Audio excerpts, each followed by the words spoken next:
On the 12th of June, 1929, Anne Frank is born in Frankfurt, Germany.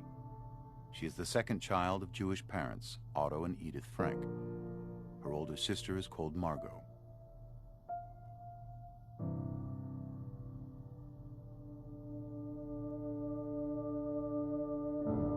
In 1933, when Anne is 3 years old, Adolf Hitler and the Nazi Party rise to power in Germany. The Nazis, building on existing anti-Jewish sentiments, blame the Jews for many of Germany's problems, and Hitler's government soon passes laws that turn Jews into second-class citizens.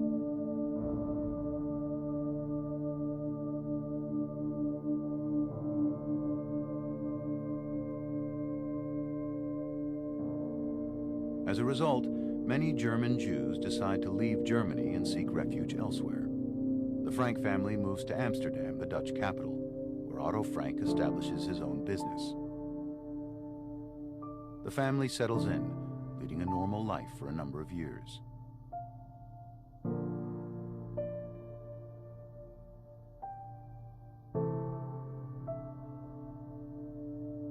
But then, in May 1940, shortly after the start of the Second World War, Nazi Germany invades the Netherlands.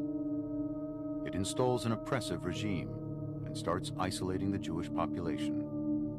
In 1941, the situation worsens as the Nazis start to carry out raids, arresting Jewish men and transporting them to concentration camps in Nazi Germany.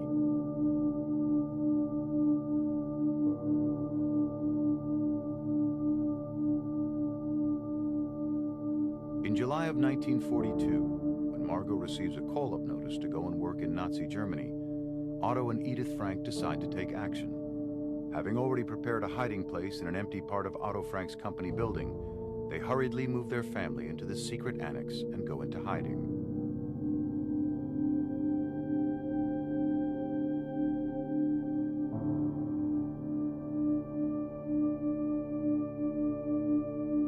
Here, the Frank family is soon joined by 4 other Jewish people: Otto's co-worker Hermann von Pels, his wife August, and their son Peter, and one of Otto's friends, Fritz Pfeffer.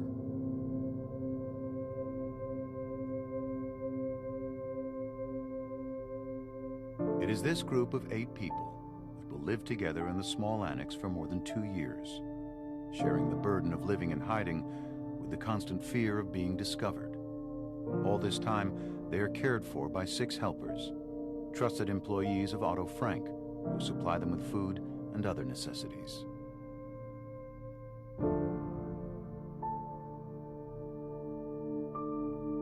During this period, Anne, then a young teenager, keeps a diary, writing about her feelings and experiences in the annex, about the events taking place in their secret hiding place, its entrance hidden behind a revolving bookcase.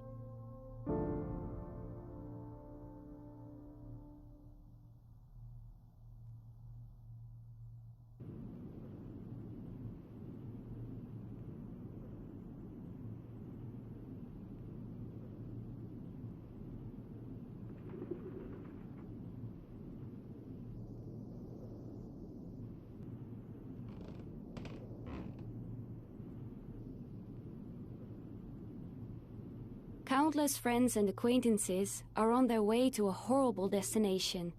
Night after night, the green or gray military vehicles drive by, ring every bell to ask if Jews live there.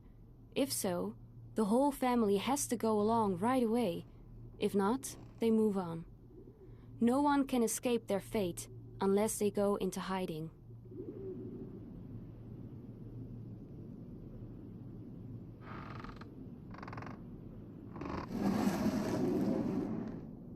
Our hiding place has now become a true hiding place.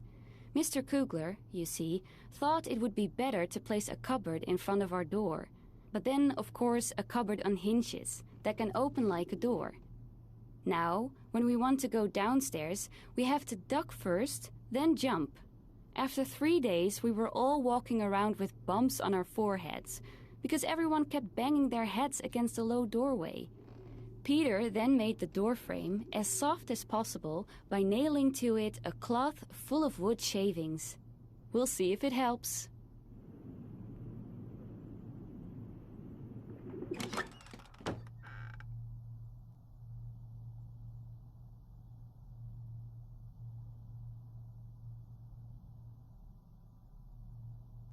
Straight across from the door, a steep set of stairs.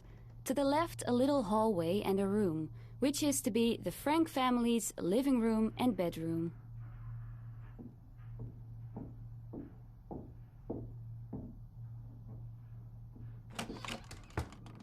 Of course, we are never allowed to look out the window or go outside. During the day, we always have to walk quietly and speak softly. The people in the warehouse mustn't hear us.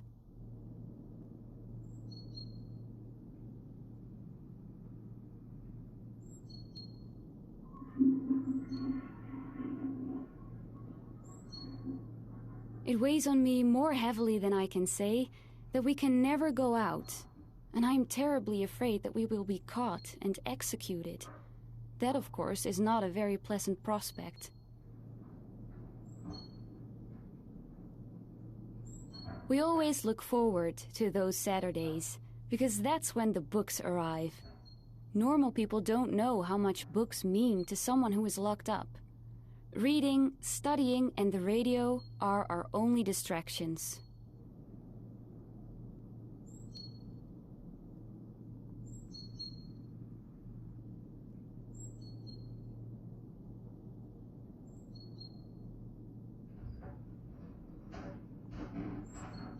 It's terrible being sick in here.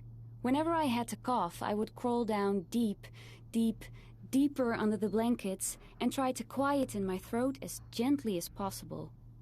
But enough about being sick now. I'm feeling dandy again.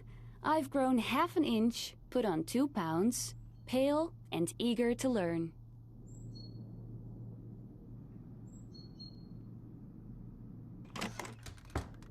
Our little room, with its stern walls, was very bare until now, thanks to Father, who had brought my whole collection of picture postcards and movie stars here beforehand. I have been able to treat the walls with a pot of glue and a brush, and so turn the entire room into one big picture.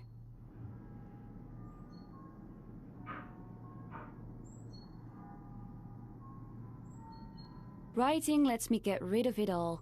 My sorrow disappears, my courage is revived. But, and that's the main question, will I ever be able to write something great?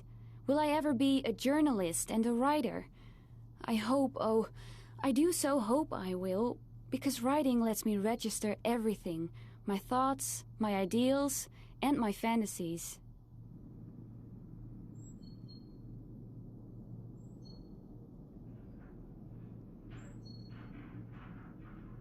As of yesterday, I have found something new. For instance, using a good pair of binoculars to spy on the lighted rooms of the people who live behind us.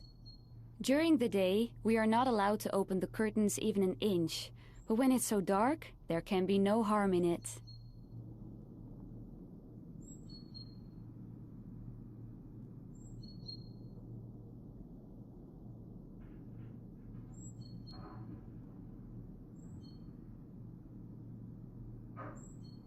My hopes are fixed on the time that will come after the war.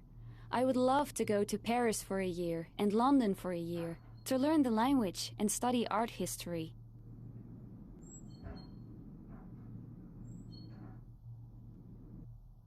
I feel bad for lying in a warm bed, while my dearest friends are out there somewhere, thrown or fallen to the ground. I even become afraid myself when I think about all those to whom I have always felt so close, and who are now in the hands of the cruelest brutes who ever existed. And that only because they are Jews.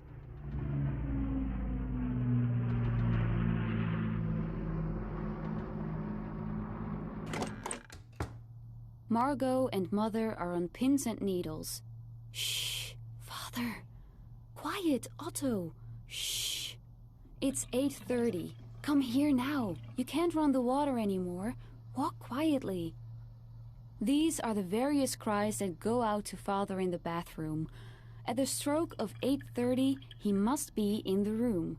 Not a drop of water, no walking, everything quiet. When there's no one in the office downstairs, everything sounds so much louder in the storeroom.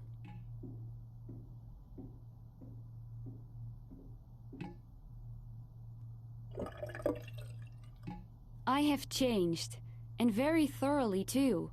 Totally and in every way.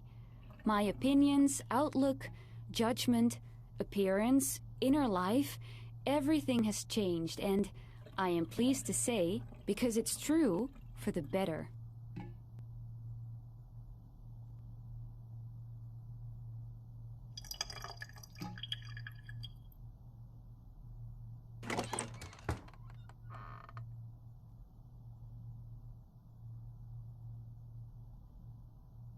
If one climbs the stairs and opens the door at the top, one is amazed to find such a large, light and spacious room in such an old canal house. The kitchen, in other words, and also the bedroom of Mr. and Mrs. Van Pels, the common living room, dining room and study.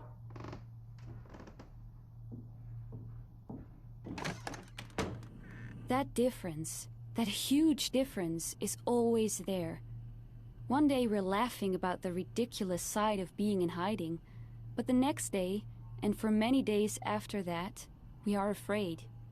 You can see the fear, tension, and despair on our faces.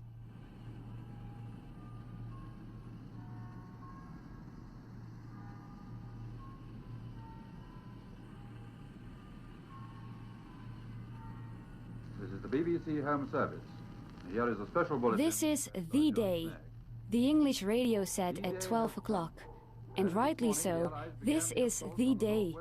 The invasion has begun. The Annex in an uproar. Could it really be that the long-awaited liberation is on its way? The liberation about which we've talked so much, but that is still too lovely, too fabulous to ever come true.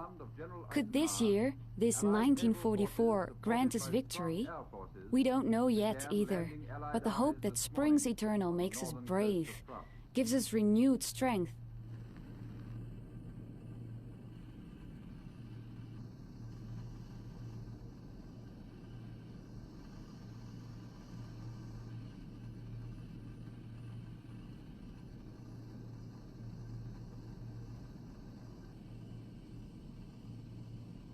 During the 21 months we've been here, we have gone through quite a number of food periods.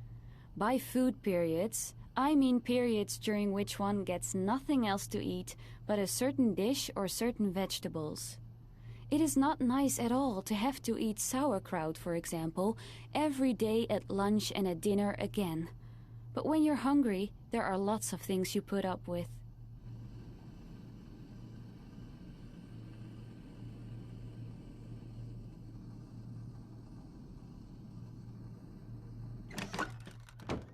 When you knock on his door early in the evening and hear someone quietly call out, "Yes, yes," then you can be sure that when you open the door, you will find him peeking out at you from between 2 steps of the stairs to the loft, and that he will usually continue with a rather welcoming, "So." His little room is, well, what is it really? I think a sort of landing on the way to the loft. Very small, very dark and very humid. But he has made it into a real bedroom.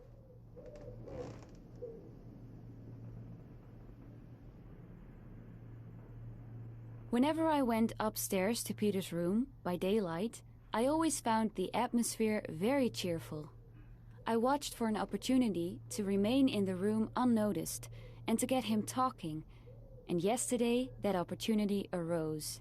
Peter, by the way, has suddenly developed a mania for crossword puzzles and does nothing else these days. I helped him with it, and soon we were sitting across from each other at his table, he in the chair, me on the divan.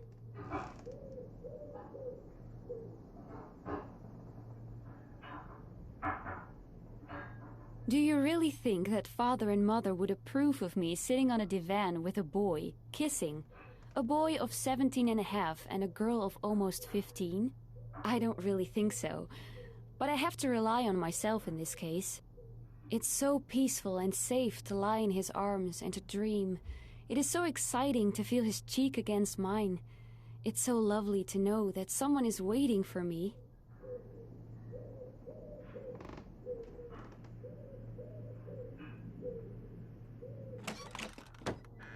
I've reached the point where it doesn't matter much anymore whether I die or whether I live on. The world will go on spinning without me, and I can't do anything to change events anyway. I let it come and do nothing but study, and hope that things will turn out well.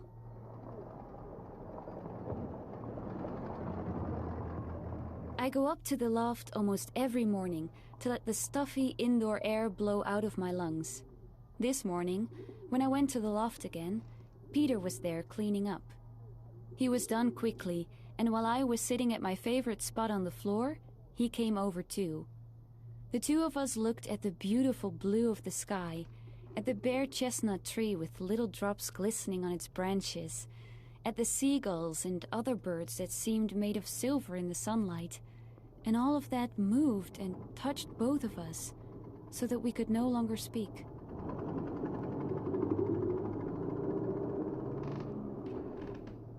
That is the difficult thing these days. Ideals, dreams, lovely expectations barely rise up before being struck down by the most horrible of realities, and so destroyed completely. I see how the world is gradually being transformed into a wasteland.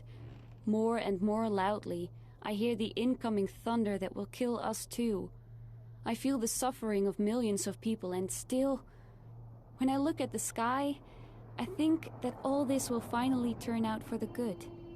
That this hardness too will stop. That calm and peace will return to the world order. In the meantime, I must keep my ideals high and dry. In the days that are coming, I may actually be able to carry them out.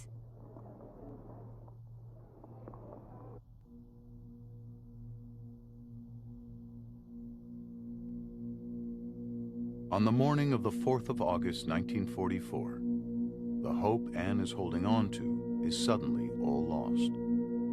The hiding place is discovered, and police barge into the annex, arresting everyone.